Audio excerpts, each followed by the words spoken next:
Buenas noches.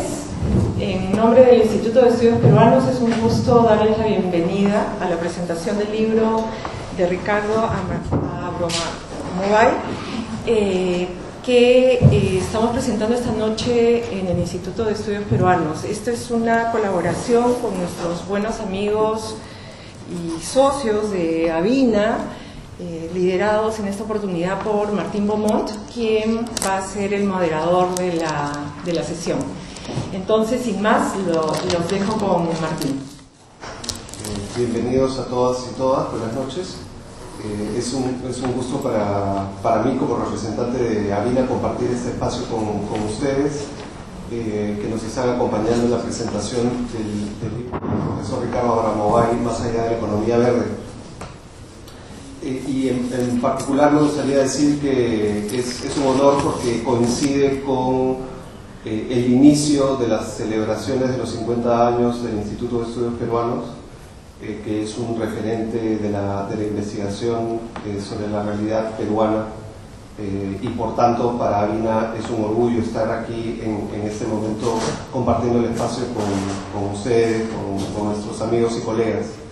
En segundo lugar, quiero tomarme un minuto nada más para explicar la conexión entre Avina y el tema del libro de Ricardo Abramovay, y es que Avina se fundó hace 20 años en el calor de la Cumbre de la Tierra, el año 92, con el concepto del desarrollo sostenible, para promoverlo en América Latina, juntando en ese momento básicamente a los líderes sociales y empresariales. Esa era la visión de Avina en ese momento.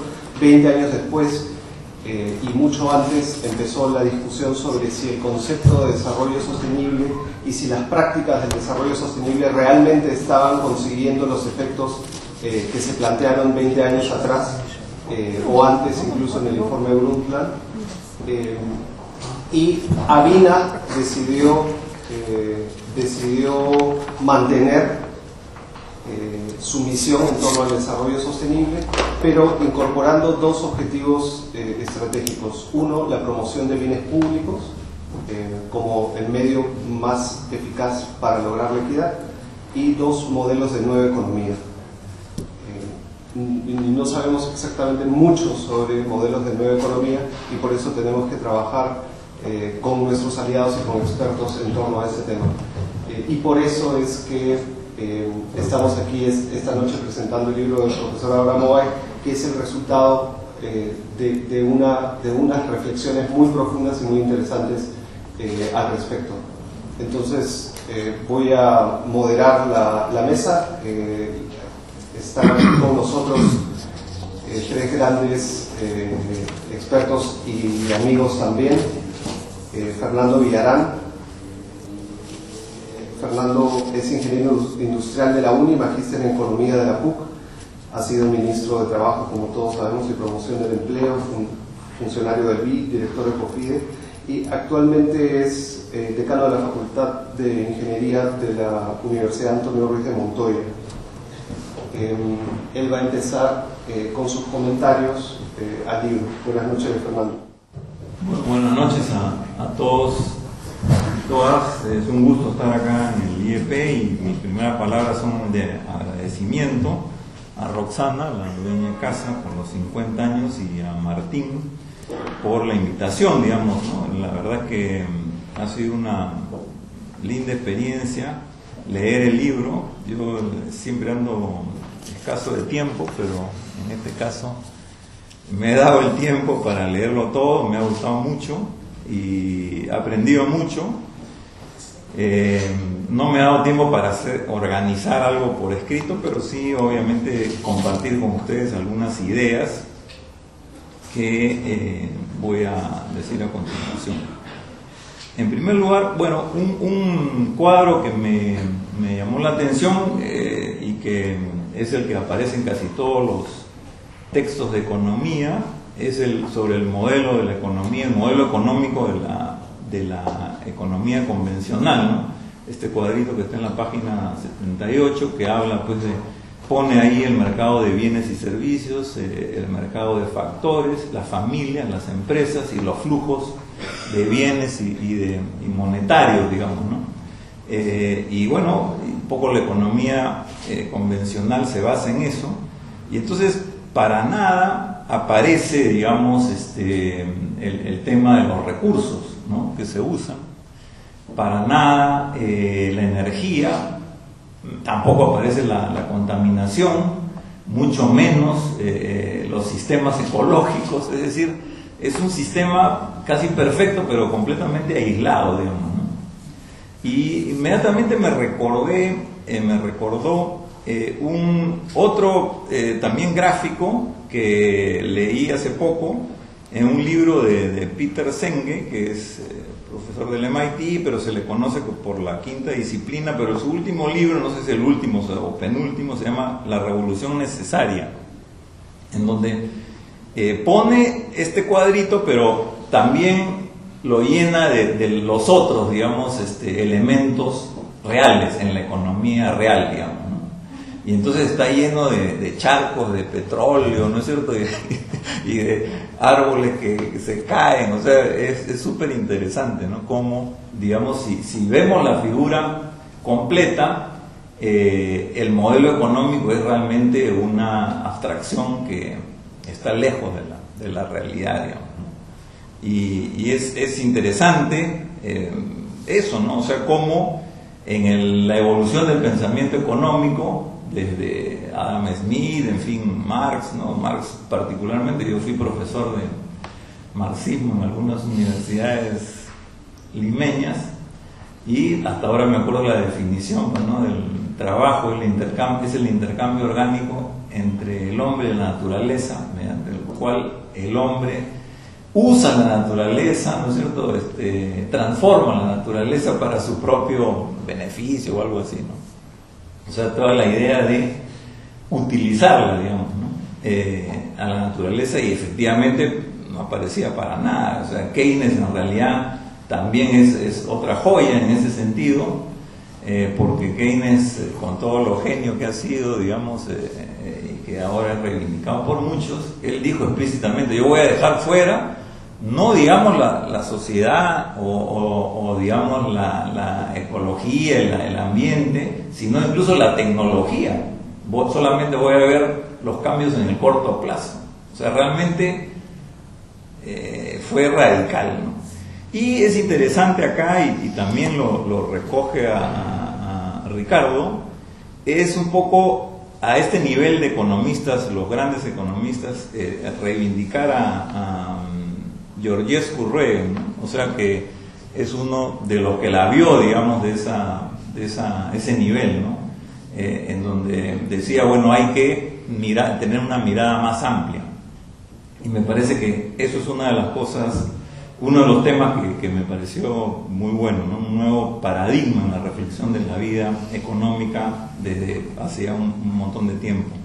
Que además también era, cuando fui estudiante de economía, también me lo presentó Adolfo Figueroa, ¿no?, que todos conocemos, que también lo reivindicó. Bueno, esto es un comentario. El otro, digamos, que tiene que ver con mi entusiasmo por el libro, es esta propuesta que, digamos, un poco ya hablando de las soluciones a esto, como un eje, digamos, la nueva economía, lo que llama Ricardo como el sistema de innovación para la sostenibilidad. Esto fue música para mis oídos, porque los que me conocen saben que soy chumpeteriano de hace un montón de tiempo, y efectivamente lo que pasa es que mucha gente que escribe sobre ecología no le gusta Schumpeter y tampoco la innovación, digamos. Entonces, a mí me parece un acierto muy importante, ¿no? Porque yo sí creo que el problema, digamos, que plantea esta economía que destruye, digamos, la naturaleza, etcétera, se va a resolver a punta de innovación. O sea, yo estoy convencido de eso, y Ricardo también. Lo que pasa es que es otro tipo de innovación con otros objetivos, pero digamos, y va a haber muchas oportunidades en realidad. Por ejemplo, no nos vamos a escapar sobre la ciudad, ya la gente ya está en las ciudades, no se va a regresar al campo, obviamente, ¿no es cierto? Entonces, pero ¿cómo transformar una ciudad que es hipercontaminante, que está atorada por el tráfico y todo, en una ciudad vivible? O sea, es una tarea gigantesca y va a necesitar miles y quizás millones de innovaciones para convertirla en eso, destruir edificios y construir otros nuevos, qué sé yo, ¿no es cierto? Adjuntar las fábricas o los lugares de trabajo con los lugares de la vivienda, ¿no es cierto? O sea, todos esos son cambios inmensos que va a significar desde el diseño, digamos, de las ciudades hasta materiales de construcción, uso de energía, ¿no es cierto?, en las viviendas o en los edificios, qué sé yo. O sea que estamos hablando de un chorro de innovaciones que va a generar oportunidades de empleo, digamos. O sea que esto no tiene por qué ser algo como en las películas, pues, ¿no?, del futuro, que están los autos viejos y todo el mundo sin hacer nada, digamos, y tirándose tiros, ¿no es cierto? ¿No? Puede ser algo muy interesante y también estimulante, digamos, ¿no?, este chorro de innovaciones. Bueno, los grandes enemigos, ¿no?, los culpables en este libro son el automóvil, los alimentos industriales y el ganado, no sé cómo le llamaste, industrial o algo así, ¿no?, que es uno de los que, la crianza de ganado, digamos, ¿no es cierto?, que es uno de los grandes contaminantes. Es verdad, yo no tengo problemas con los alimentos industriales porque no como ninguno, y carne cada vez menos, ¿no?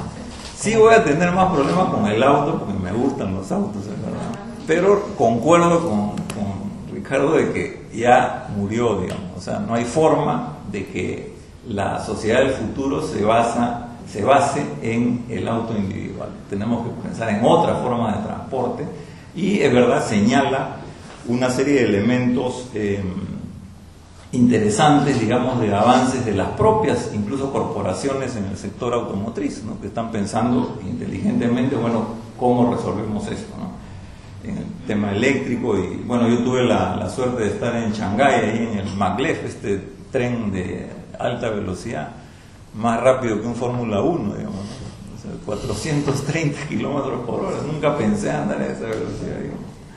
Y por supuesto me gustó, y me parece que es una señal de por dónde pueden ir las cosas, ¿no?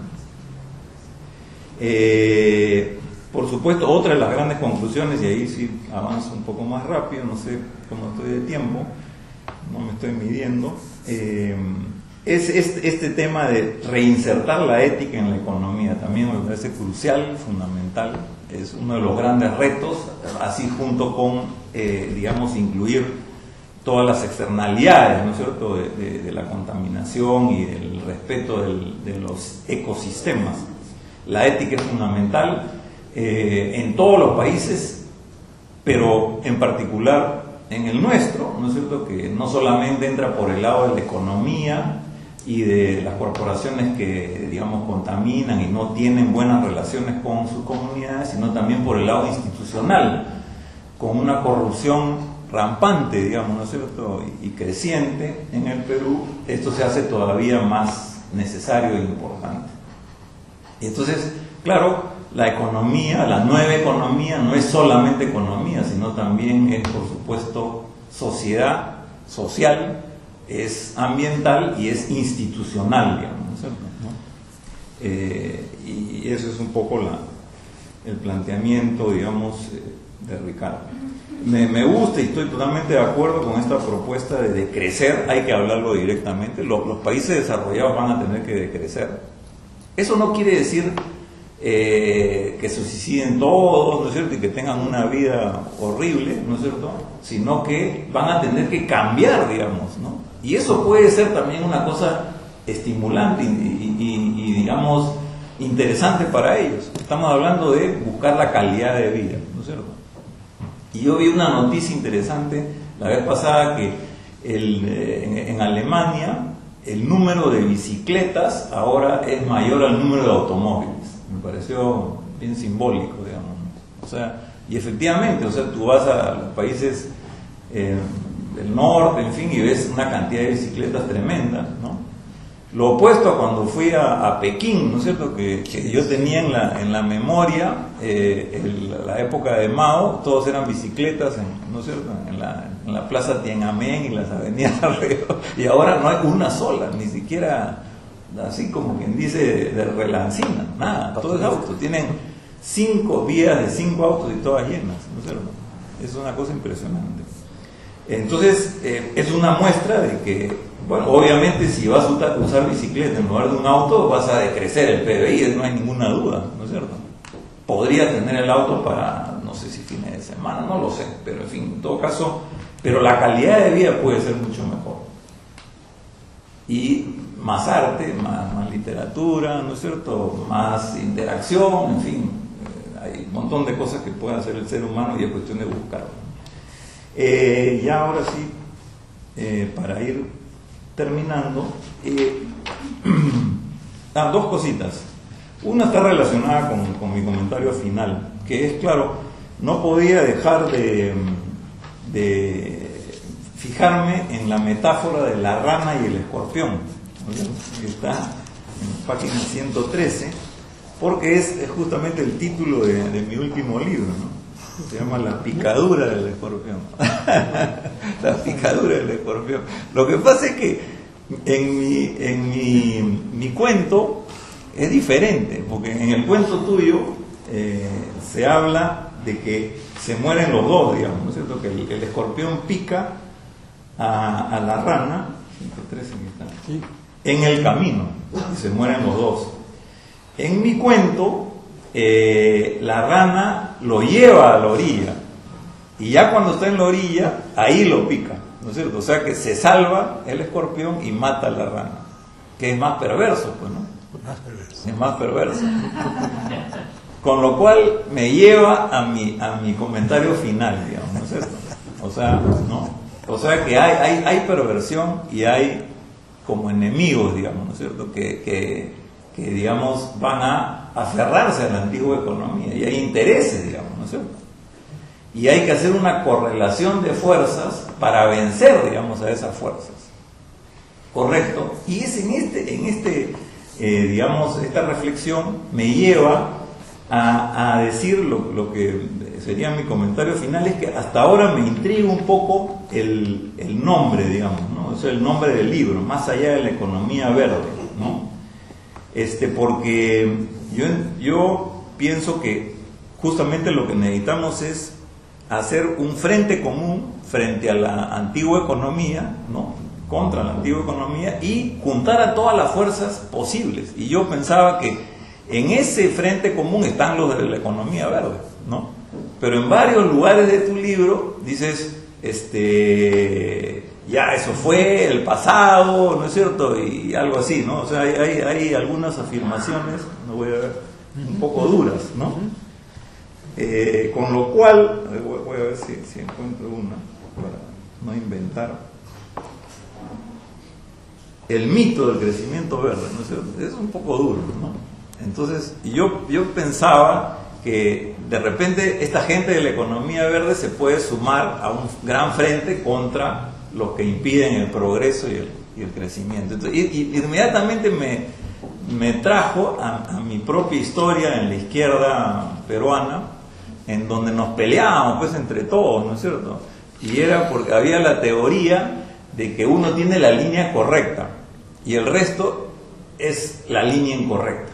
O sea, yo tengo la interpretación proletaria, ¿no es cierto? Y el resto son pequeños burgueses y no sé cuántos, ¿no es cierto? Entonces, ese era mi comentario final. No sé si estamos un poco reproduciendo eso o necesitamos hacer un esfuerzo por juntarnos, ¿no? Aún con los que piensen quizás algo diferente, quizás con algunos matices, pero hay un objetivo común y un enemigo común al cual tenemos que vencer. Gracias. Muchas gracias. Muy interesantes todas sus reflexiones. Solamente quiero aprovechar que usaste la palabra cuento, el cuento de Ricardo y el tuyo, que son muy similares, para decir que efectivamente nosotros en Avina estamos buscando un nuevo cuento, un nuevo relato, una nueva narrativa sobre la economía, porque justamente lo que tenemos que evitar es esta visión o muy catastrofista o las que no dan ninguna alternativa, ninguna solución y más bien refuerzan los beneficios que está trayendo el crecimiento a sectores que han sido tradicionalmente excluidos. Y pensamos que esta nueva narrativa puede mostrar formas de hacer distintas cosas, es decir, de proveer prosperidad sin necesariamente hacerlo del mismo modo como se ha venido haciendo hasta el momento, es decir, contaminando, destruyendo, agotando los recursos naturales. Ahora me gustaría darle la palabra a Javier Escobar. Muchas gracias, buenas noches a todos y a todos. En primer lugar, agradecerle al IEP y a Avina la oportunidad de comentar el libro. Agradecerles también por la oportunidad de reencontrarnos con Ricardo, ¿no? Hemos trabajado juntos varios años y ya no teníamos otros cuantos años en los cuales no nos veíamos, entonces es un gusto volver a estar con él. El libro de Ricardo yo creo que es un libro fácil de leer, es un libro inspirador y es un libro difícil de comentar. Ustedes no lo van a comentar, entonces espero que por lo de fácil de leer y inspirador realmente sean atraídos al libro. El libro es un libro en verdad que condensa una experiencia muy rica de Ricardo en la manera como se ha relacionado con espacios multidisciplinarios, y creo que si algo refleja el libro es esta voluntad por recoger desde distintas disciplinas una mirada más global e integradora. En parte lo que nos presenta Ricardo es una utopía, pero Ricardo quiere convencernos que las urgencias para darle la viabilidad y sostenibilidad a este planeta son una ventana de oportunidad para que nuevas visiones y opciones de desarrollo tengan un espacio para crecer y fructificar. No hay duda que el tema ambiental está en el centro hoy de la agenda mundial. Pocos son los que insisten que aquí no pasa nada. Pocos son también los que creen que un cambio tecnológico por sí solo puede resolver el problema de la sostenibilidad que enfrenta el sistema productivo mundial. Hay espacios donde, como lo muestra Ricardo, se han estado dando avances concretos. Entonces, como mencionabas, no es la idea es solamente mostrar los enormes problemas y las angustias que pueden generar, sino al mismo tiempo el libro es muy rico en ejemplos mostrando ventanas de oportunidad para poder moverse hacia una realidad distinta.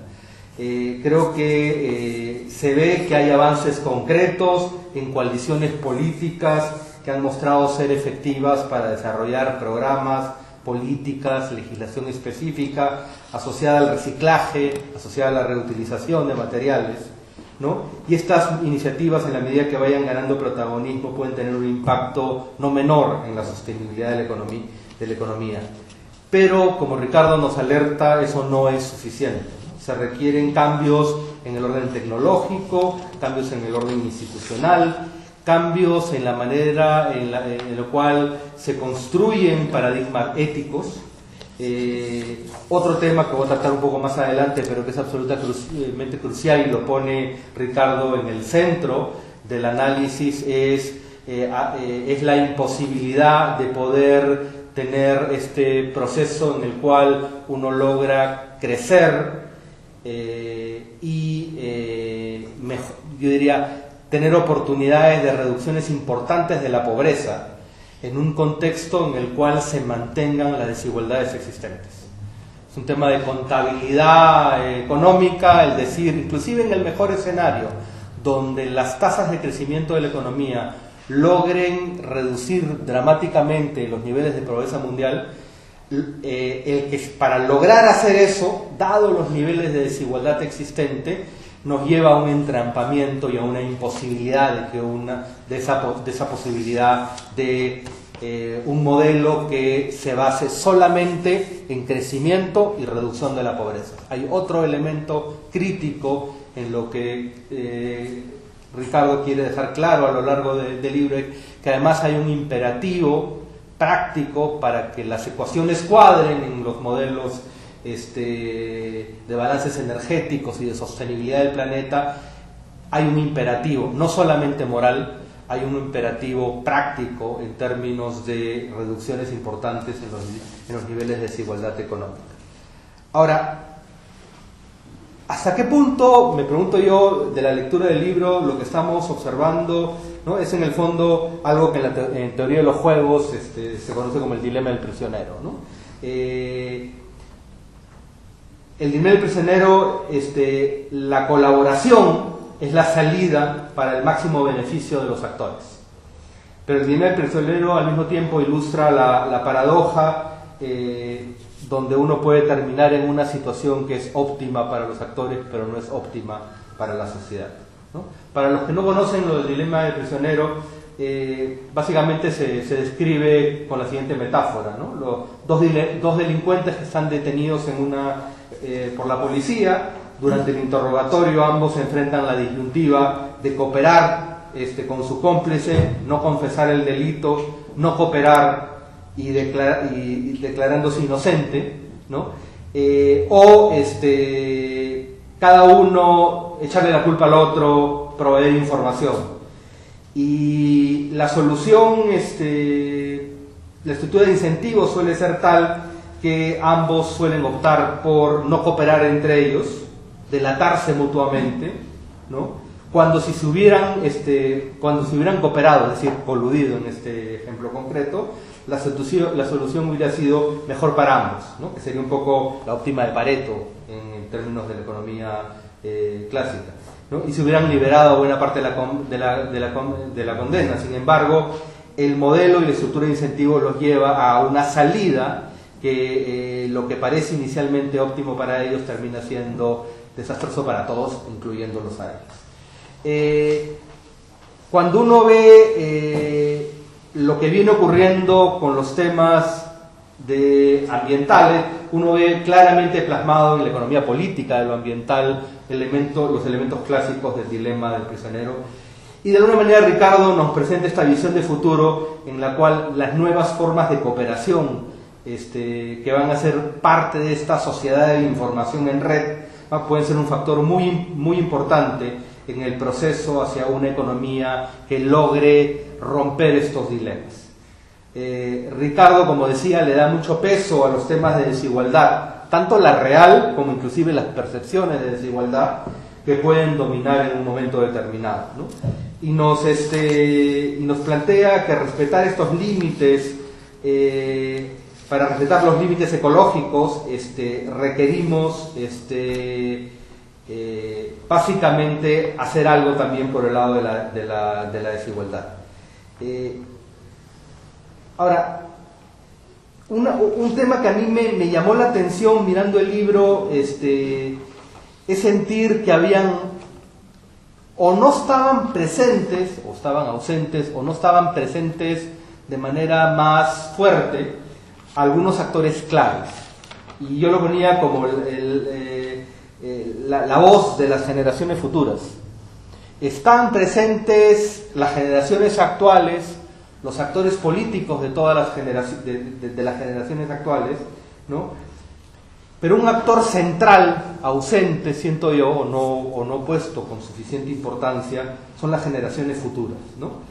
Y acá tenemos esta idea en economía de que la equidad intergeneracional, no solamente la equidad dentro de una generación, ¿no?, está muy relacionada con la tasa de descuento intertemporal, ¿no? O sea, que dicho de otra manera, ¿por qué las generaciones actuales deben o no realizar acciones que reducen su bienestar a cambio de que futuras generaciones puedan vivir igual o menor, ¿no? O sea, lo hacemos porque nos conviene, lo hacemos por un imperativo ético, lo hacemos por alguna mezcla de ambos. ¿Y cuáles son las iniciativas, las estructuras sociales que van a permitir que estas tasas de descuento intertemporal se alineen de tal manera que la generación actual no solamente se preocupe en el espacio de la equidad de la generación, sino en el espacio de la equidad intergeneracional, ¿no? Y recordaba casos, esto ya trasladado al plano muy concreto. En Colombia, por ejemplo, se han venido incorporando en la utilización de las evaluaciones de los proyectos públicos tasas sociales de descuento decrecientes en el tiempo. E inclusive se discute la posibilidad que para inversiones de largo plazo con impacto ambiental las tasas de descuento sean cero. Y eso automáticamente perfila un tipo de proyecto que es excluido. Y es excluido porque hay un imperativo de que nos preocupa cuál es el intercambio que ocurre entre generaciones actuales y generaciones futuras. Yo creo que eso está presente en el libro de manera implícita, pero me hubiera gustado verlo un poquito más explícito en la discusión, porque creo que es parte de una discusión bastante rica y que puede ser también uno de los mecanismos a través de los cuales se vayan reconfigurando decisiones políticas de inversión de largo plazo en temas críticos que tengan que ver con cosas que ahora se evalúan con tasas de descuento bastante altas, que significa implícitamente me importa un pepino la generación futura, y que evaluadas a tasas de descuento distintas podrían sentar las bases para que ciertos proyectos no sean privilegiados por encima de otros. Ahora, la cooperación entre generaciones es obviamente algo más complejo que esta cooperación al interior de la generación actual, ¿no? Hay espacio para la cooperación intergeneracional. ¿Qué mecanismos se pueden diseñar para hacer dicha cooperación viable? ¿Qué espacios tienen las nuevas tecnologías de red, las nuevas tecnologías de información para hacer más visible, entre comillas, a las generaciones futuras? Creo que es una parte interesante que se podría explorar y discutir a partir de varias de las lecciones que Ricardo nos presenta, ¿no? Un tema que también me parece sumamente fascinante e interesante que Ricardo plantea en el libro también es cómo eventualmente puede ser posible que las empresas cambien sus estrategias de negocio de una manera tal que pueda garantizar un crecimiento sostenible, ¿no? Y que lo hagan porque es una estrategia rentable, ¿no? En todos estos casos aparecen las decisiones como parte de imperativos éticos, las decisiones como parte de cálculos económicos, sociales y políticos, ¿no? Y creo que ese mix está presente a lo largo de todo el libro y me parece muy interesante, ¿no? Algo que también puede llamar, y con esto termino, que podría ser interesante levantar a la reflexión, es cómo se contrasta esta utopía que nos propone Ricardo con otras utopías que están en el mercado de utopías, por llamarlo de alguna manera. Perdón por lo de mercados, ¿no? O sea, con la de Marcel Burstyn ligada a lo de piensa globalmente, actúa localmente, ¿no? Comenzábamos ahora, pero el propio Joan Martínez Alier ligada a la transición de la economía ecológica al ecologismo popular, o la visión que tiene la Organización Mundial Vía Campesina, que presenta una utopía, o incluso la visión boliviana del summa causae, el buen vivir, como alternativa al modelo desarrollista, ¿no? O sea, discutir un poco cómo dialoga estas utopías puede ser también algo sumamente interesante y constructivo dentro de esta idea de ir construyendo este cuento, esta narrativa, que es algo tremendamente valioso y por los cuales yo los invito a leer el libro. Muchas gracias. Muchas gracias, Javier. De hecho, la narrativa es clave, como lo es las métricas, pero como dice el mismo Ricardo, las métricas, es decir, esas tasas de descuento intergeneracional, deben venir al final, ¿no? Al final de la discusión sobre dónde están los principios y los valores y la finalidad de la economía. Y Ahora me gustaría darle la palabra a Roxana Barrantes. Muchas gracias. Como bien dijo el colega Escobar, el libro se lee con mucha facilidad, pero comentarlo es difícil. Entonces vamos a ver cómo llego al reto. Y para este comentario tengo como tres grandes puntos. Un comentario general que es más bien teórico, algunas preguntas sueltas y algunos comentarios finales más de forma, ¿no? En cuanto a los comentarios generales, recordar, ¿no?, el año 92, la Cumbre de la Tierra, la importancia del desarrollo sostenible como concepto, ¿no? Pero un concepto que apelaba a una preocupación, como ha dicho Javier, por el tema intergeneracional, ¿no? Que no reduzcamos nuestra capacidad de vivir con un nivel de bienestar que deseamos, ¿no?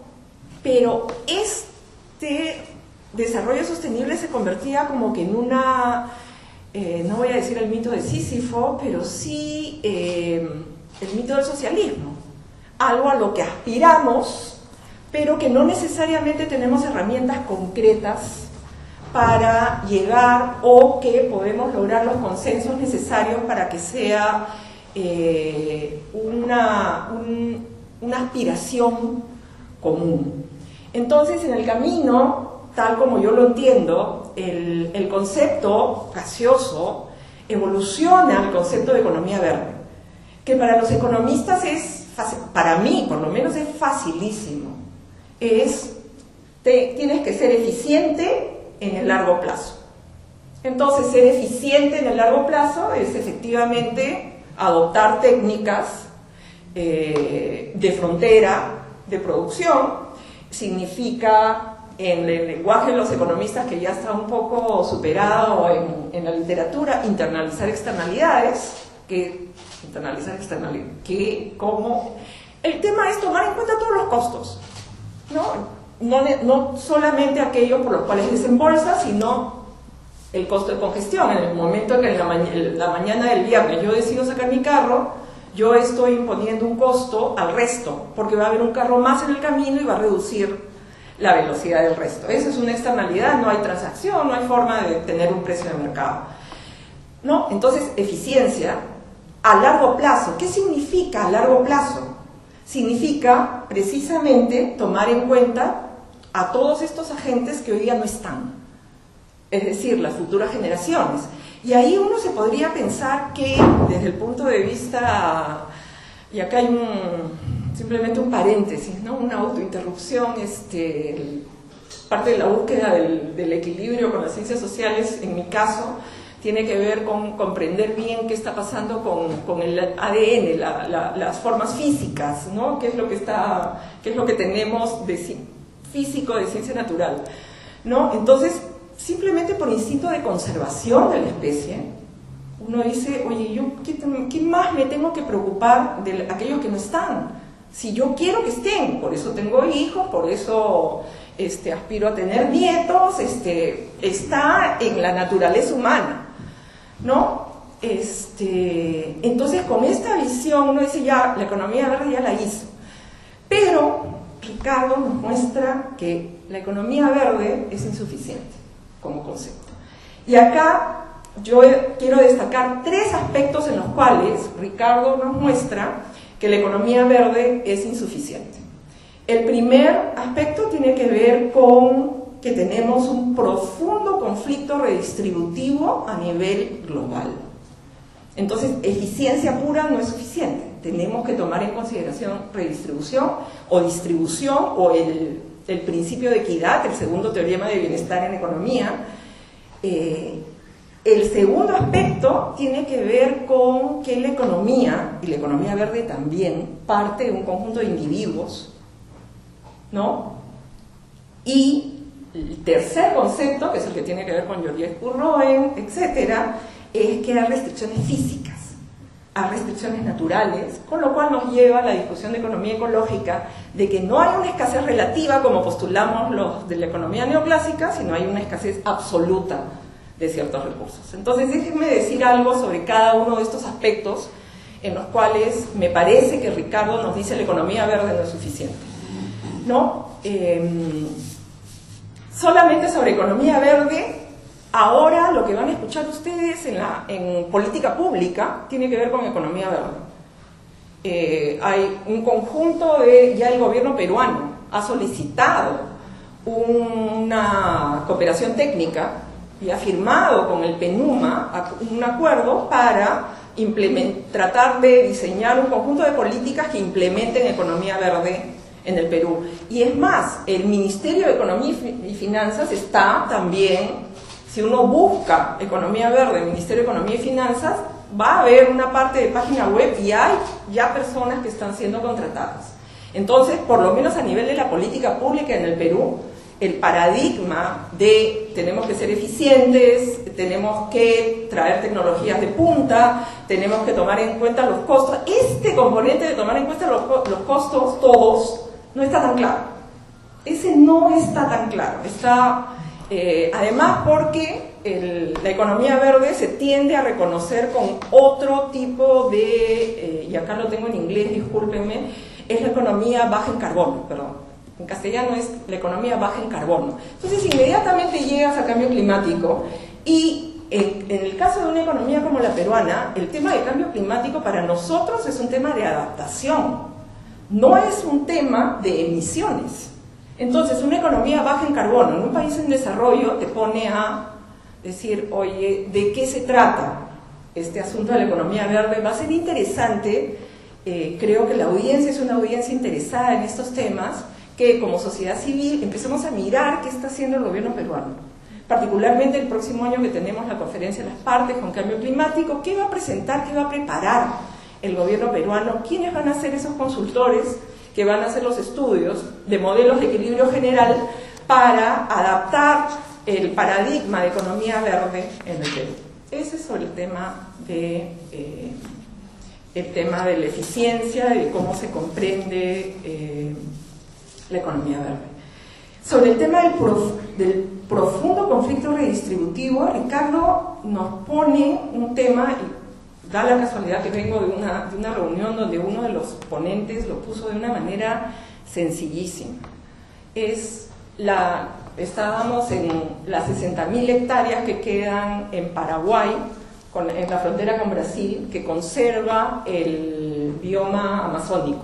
No del cerrado, sino 60.000 hectáreas de 7 millones en los primeros registros del mediados del siglo XX. Y uno de los miembros lo puso clarísimo.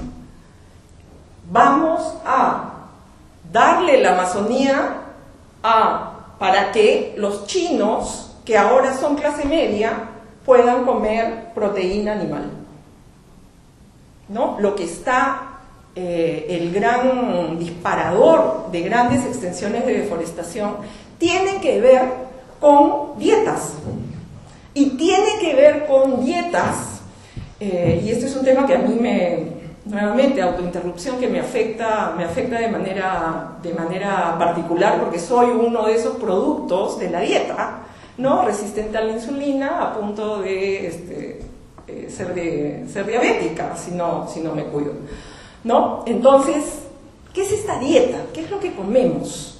¿No? Y cómo de verdad se está haciendo muy poco por lo menos cuestionarnos esta dieta. Y en el Perú, recordemos, hace poco se dio la ley de anticomida chatarra y fue un escándalo, ¿no? Cuando ya sabemos que cuanto más ingredientes tenga un producto, peor contenido nutricional tiene, ¿no? De ahí la importancia de mirar cuántos componentes tiene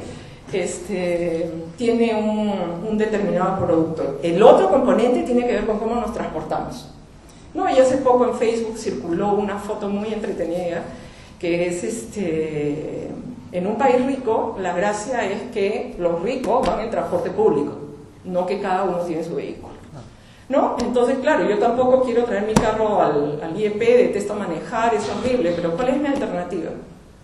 O sea, puedo subir un transporte público que me va a llevar en un tiempo razonable y con un cierto nivel de comodidad humana acá en el tiempo que necesito, no necesariamente.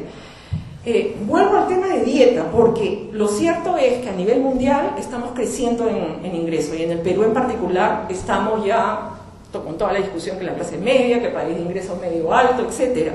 ¿A qué aspiran los pobres en términos de comida y de consumo una vez que dejan pobreza? ¿A qué aspiran? ¿A qué aspiramos?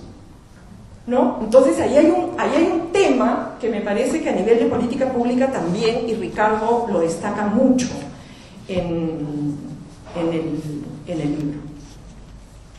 El otro tema que me parecía interesante, y acá estoy segura que ya tengo no sé cuántos minutos y que Martín me va a cortar, el tema de la base individual y el paradigma del mercado descentralizado. En la economía neoclásica vamos a llegar al equilibrio si todos actuamos de manera egoísta, maximizando nuestras decisiones. Por algún motivo que le llaman mano invisible, vamos a llegar a maximizar el valor para la sociedad. Esto es un fundamento económico básico y la economía verde no se divorcia de este fundamento.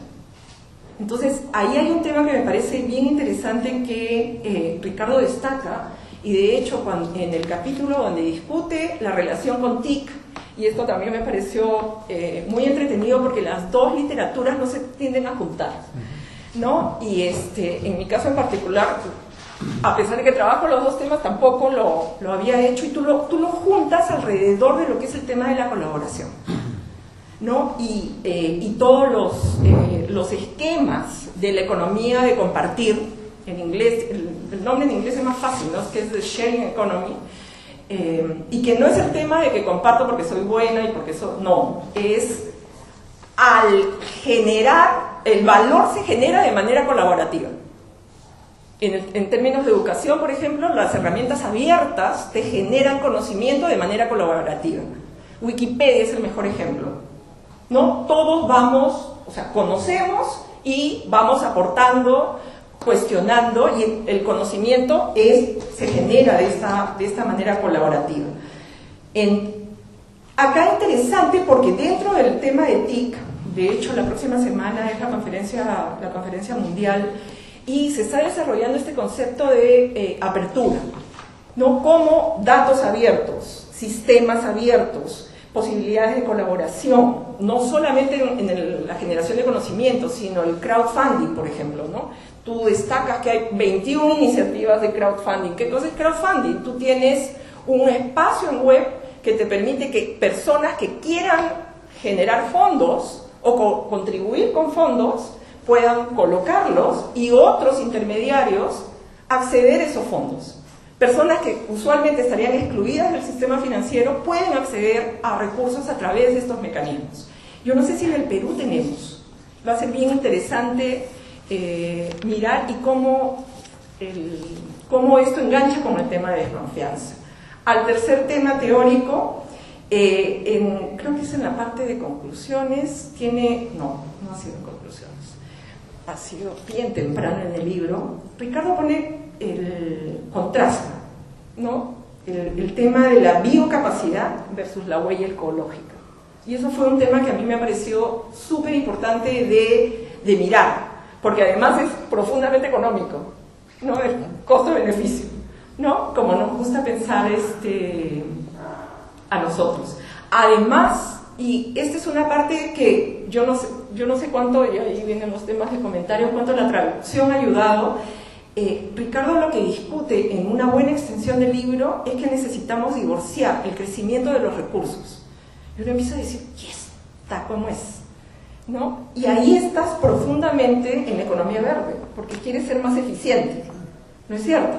Entonces es más allá de la economía verde, pero partiendo de esta necesidad de eficiencia. Y ya para terminar, los puntos sueltos.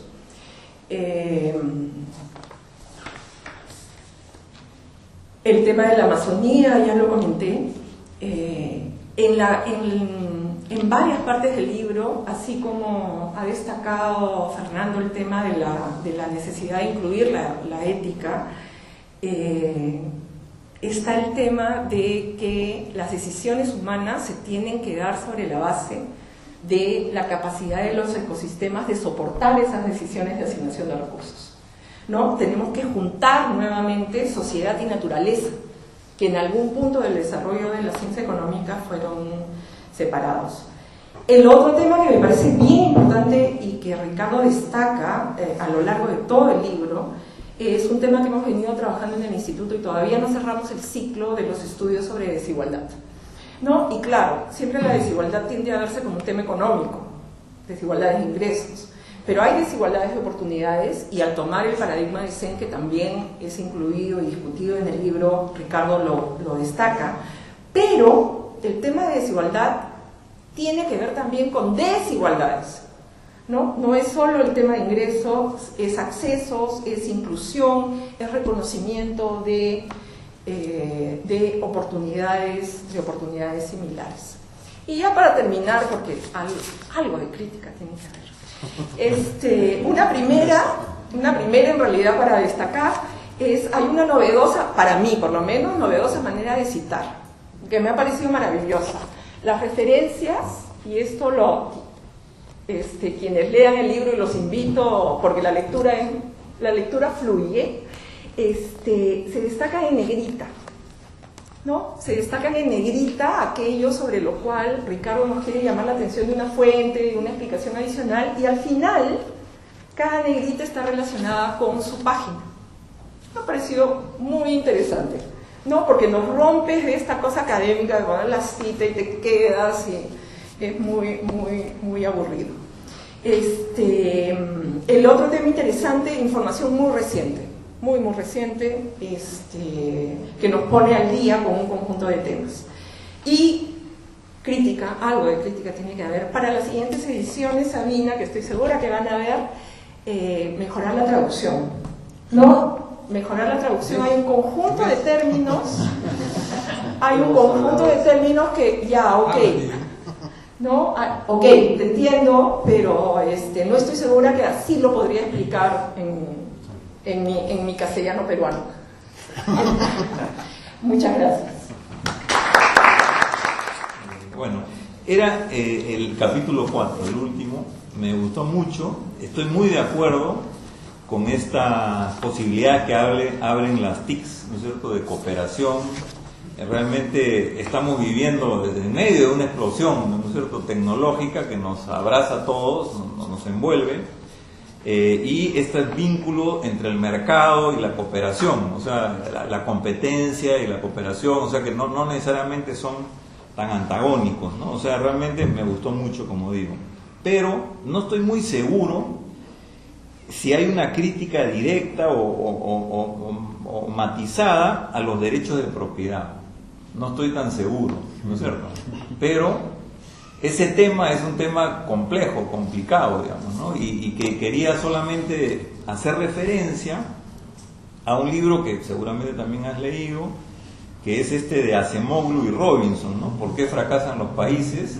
Que es un buen libro, y que a mí lo que me impresionó de este libro, que no solamente es bestseller, sino que tuvo comentarios de 6 premios Nobel favorables, o sea, cosa que nunca había visto, pero me gustó y coincide mucho con lo que tú dices, sobre todo en este tema de las innovaciones. Pone a las innovaciones como en el centro de la explicación económica histórica, o sea, hasta los egipcios, la revolución industrial, etc. O sea, hay bastante coincidencia, pero la diferencia es esto, que ellos ponen como un elemento crucial los derechos de propiedad, que esto fue la razón que explica por qué hubo revolución industrial en Inglaterra y por qué luego floreció en Alemania y Estados Unidos y así, y un poco como que es su receta. Entonces ahí habría una diferencia, digamos, ¿no es cierto?, que me gustaría que la puedas explicar. Gracias. No, lo de las dietas claramente no se trata de simplemente de alimentar más del mismo modo a la población, sino de qué nos alimentamos y cómo nos alimentamos. Es lo mismo en el caso de las TICs, la discusión sobre ciudades inteligentes, ¿no? ¿Quién define el contenido de las ciudades inteligentes? Si son las grandes corporaciones o si somos los ciudadanos que con nuestros aparatitos tecnológicos podemos realmente reconfigurarlo. Y sin más, yo estoy aprovechando que tengo el micro para decir, pero sin más, le cedo la palabra a Ricardo Abramovay. Él es profesor titular del Departamento de Economía y del Instituto de Relaciones Internacionales de la Universidad de São Paulo, en Brasil, investigador del Consejo Nacional de Desarrollo Científico y Tecnológico y coordinador del proyecto temático sobre los impactos socioeconómicos del cambio climático en Brasil. Es un experto en desarrollo sostenible. Muchísimas gracias. Estoy muy contento de estar aquí, de rever mis amigos Javier y Carolina. Tuvimos varios trabajos conjuntos en desarrollo rural, en microfinanzas. Muchas gracias Rosana por la invitación, Fernando, muchas gracias Martín de la Fundación Avina por toda esta cooperación con la Fundación Avina, y para mí, que conozco IEP desde antes de conocer Javier y Carolina, es un inmenso honor estar aquí. Es una organización de investigación muy importante en América Latina, y aún más con este aniversario, 50 años no es nada, es el comienzo. Bueno, mi deseo sería de continuar oyendo, porque fue tan, para mí, sobre todo, no sé para ustedes, que no leyeron el libro, pero para mí fue tan entretenido que yo, mi deseo es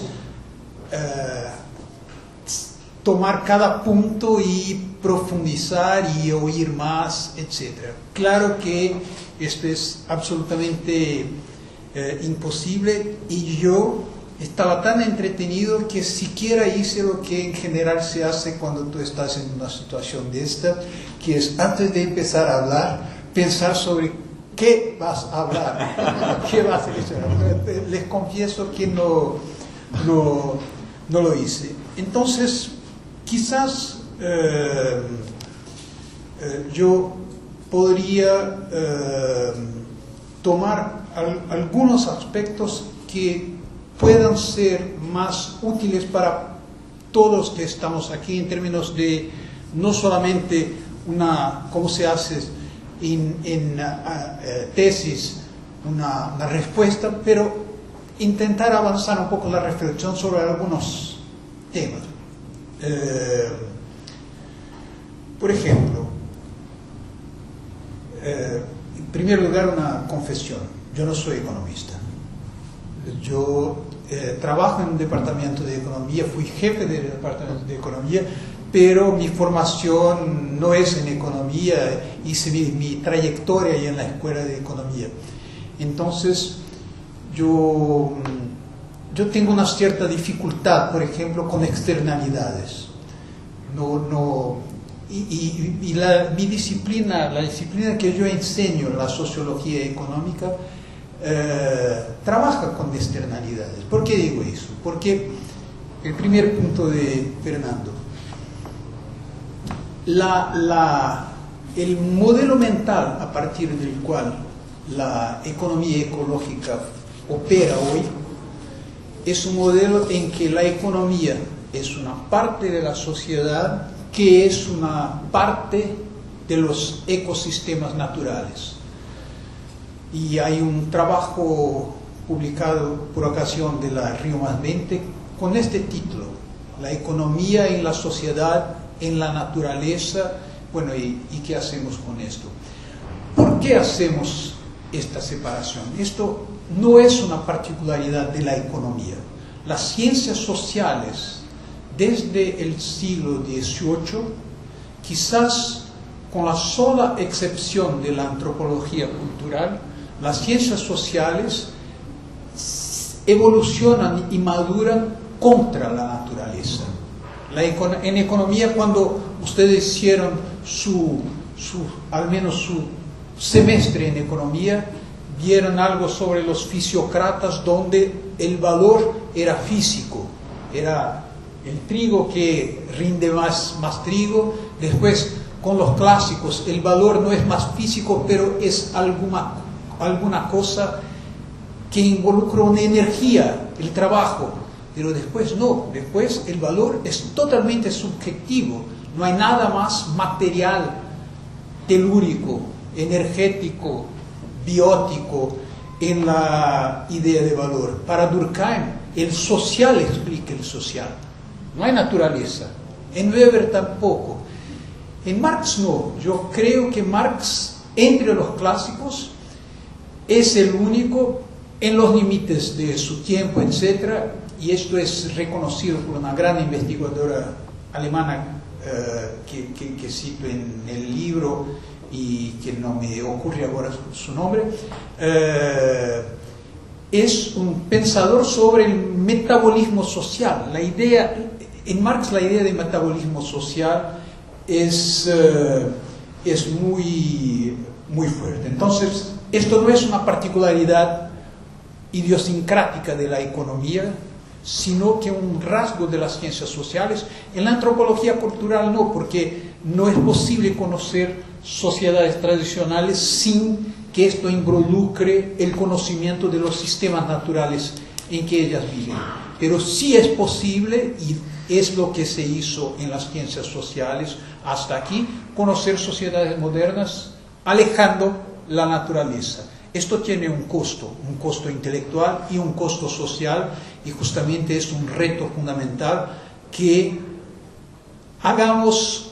Interdisciplinariedad no es juntar el sociólogo, el geógrafo, el antropólogo, etc. No, interdisciplinariedad es justamente la capacidad de pensar de manera articulada sociedad y naturaleza. Y para esto nuestros instrumentos heurísticos son de una precariedad franciscana. Esto es muy importante.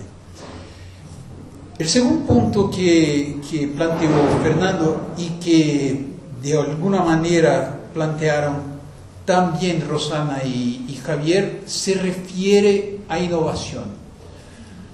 Esto es claro, esto es fundamental y tú tienes razón. Los movimientos ambientalistas muchas veces tienen una especie de inspiración en la tradición, pero no logran insertar la tradición en una espiral ascendente contemporánea, lo que hace de ellos muchas veces movimientos literalmente reaccionarios. Es muy frecuente y esto es fruto un poco de tradicionalismo, de ignorancia. No, nuestro reto justamente es pensar, y lo que pasa ahora con este esfuerzo de una organización como APEGA en Perú. Mi lectura de esto el esfuerzo que hizo el proyecto RIMISP de conocimiento de los territorios para ver de qué manera los territorios podrían se insertar en mercados dinámicos, modernos, etc.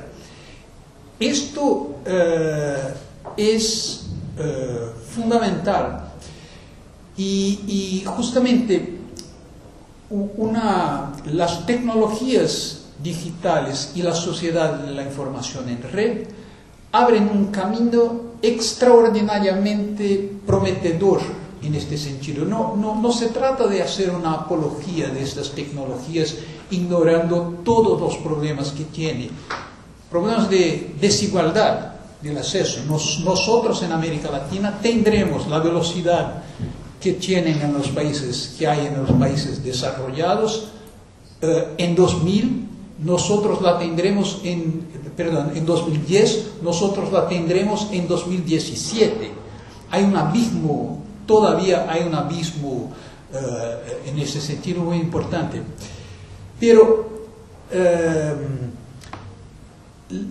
las innovaciones propiciadas por las tecnologías digitales abren al menos un camino para que sustentabilidad no sea el equivalente de sacrificio. Y por lo tanto, la manera de plantear las cosas típica de los economistas, que es en términos de trade-off, una hipótesis fuerte que yo creo que en la literatura contemporánea sobre tecnologías digitales, yo pienso en Lessig, pienso sobre todo en el trabajo extraordinario de Yochai Benkler, tanto la riqueza de las redes que puede ser bajado por medio digital, como su último libro que se llama El Pingüín y el Leviatán, que es un título espectacular. El Leviatán todos saben lo que es. El Pingüín, ¿qué es? Es como Wikipedia, pero son los programas digitales abiertos, libres. Nosotros tenemos esta tensión entre Pingüín y Leviatán, y justamente Yochai Benkler en este libro muestra cómo las oportunidades que emergen muestra que siempre que pensamos en términos de cooperación, el gran límite es que la cooperación suele conducir al paroquialismo. ¿En qué sentido? En el sentido de que la cooperación, como ella supone un contacto físico inmediato entre las personas, se establecen sistemas de dominación, o entonces cuando se trata de cooperación para llevar adelante proyectos políticos, esto en nuestro trabajo con RIMISPI lo vimos mucho, comunidades rurales que tienen organizaciones representativas y colaborativas. En estas organizaciones representativas y colaborativas, lo que pasa es que la dominación es hecha por los militantes en general, por las personas que tienen posibilidades de estar presentes en estas reuniones. La experiencia brasileña del presupuesto participativo, que es una excelente idea, fue así. El presupuesto participativo se convirtió en una forma de los militantes profesionales determinar en qué será el presupuesto. Bueno, esto lo hace ya el Estado. Justamente las tecnologías digitales, su gran contribución es que ellas abren la posibilidad de una cooperación no paroquial, no localista, de una cooperación. Es casi una contradicción en los términos de cooperación, una cooperación que puede adquirir un trazo universal. Esto es fundamental en el plan de la cultura, en el plan de la información y del surgimiento de organizaciones alternativas de información como MULA aquí en Perú, como la Silla Vacía en Colombia, como los ninjas en Brasil, en las manifestaciones de junio en Brasil. ¿Por qué? ¿Cómo fue la relación con la represión de las manifestaciones en junio? La primera manifestación, la policía llegó con balas de caucho y esto se filmó y se llevó a la gente en red y se constituyó una especie de pacto según el cual bala de caucho también hace mal a quien la sufre, no a quien la tira. Claro, y es muy violento. Entonces, la policía cesó de utilizar balas de caucho cuando había represión, etc. Después hubo varios problemas, pero lo que quiero decir es que este potencial de emergencia de iniciativas creativas en red es muy grande. Y más que eso, nosotros, esto que ocurrió en los últimos 10 años en el plan de la cultura por utilización de estas tecnologías digitales, y que hizo que cualquiera puede poner su producto en YouTube y esto tiene la oportunidad de ser visto por mucha gente, etc., esto empieza a ir al plan de la materia, de los bytes a los átomos, como por dispositivos como las impresoras en 3 dimensiones, las máquinas de corte a láser. Hay un libro recién y muy importante de Chris Anderson, que fue editor de Wired, que muestra justamente el surgimiento de unidades productivas con un potencial de eficiencia muy grande y unidades productivas que cada vez más estarán al alcance de las personas y de las comunidades. San Francisco hay, y esto comenzó en el MIT, en el laboratorio de Negroponte, lo que ellos llaman de fábricas laboratorios, Fab Labs. Fab Labs. Hay uno acá, sí. Aquí en Perú. Aquí en Perú hay uno. Hasta ahora. En la ciudad de Shanghái, en términos de innovación, en la ciudad de Shanghái hay 100 Fab Labs.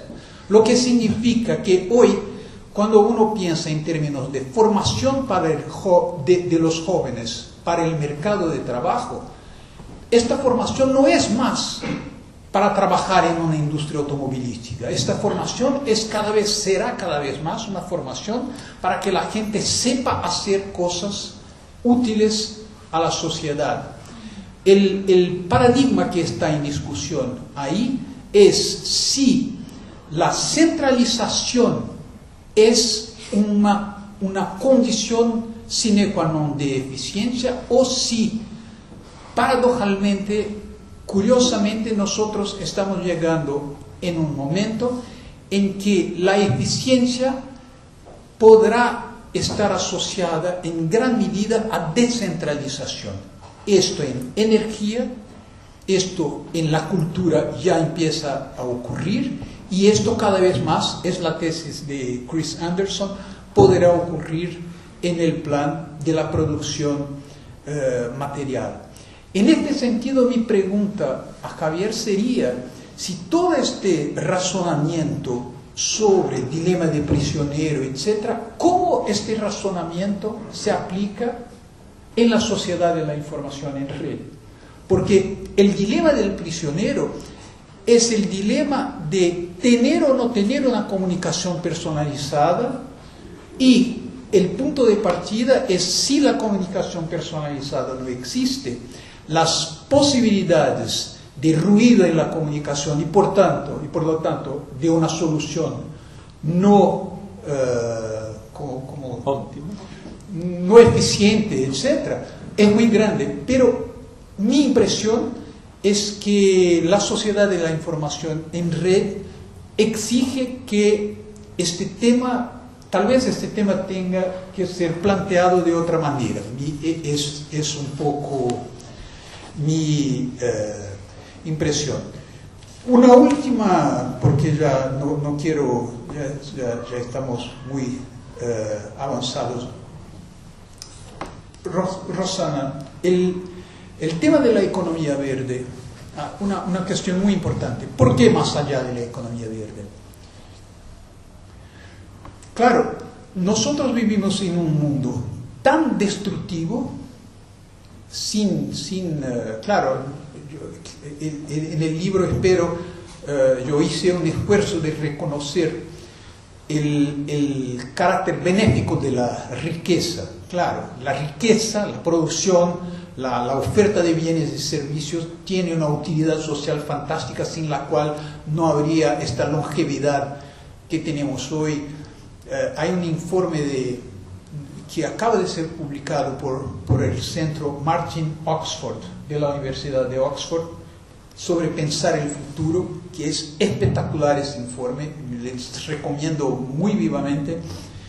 Y hay una frase me parece muy justa: nosotros vivimos quizás en el momento más fascinante de la historia humana, por las oportunidades que esto nos abre, por la longevidad que conquistamos, por todo eso. Pero nuestro gran problema es que hay una creciente disociación, separación entre riqueza y prosperidad. Esta idea, esta diferencia entre riqueza y prosperidad está en la base del libro de Tim Jackson, que fue traducido al español, Prosperidad sin crecimiento. Y entonces, ¿por qué ir más allá de la economía verde? Porque en el documento que salió en enero de 2011, un documento de 600 páginas publicado por el NUMA sobre economía verde, no se habla de desigualdad y sobre todo no se habla, la impresión es, si logramos ser, la impresión es, nuestro gran problema es que somos poco eficientes. Si logramos más eficiencia, nuestros problemas están resueltos. Esto es una mistificación. Esto no es verdad. No es verdad porque en mi país, por ejemplo, claro, podemos circular todos los 7 millones de carros que hay en la ciudad de São Paulo y que provocan 306 kilómetros de congestionamiento. Hace 2 semanas es la medida del municipio de São Paulo. Claro, es mucho mejor si circularan con etanol y no con gasolina.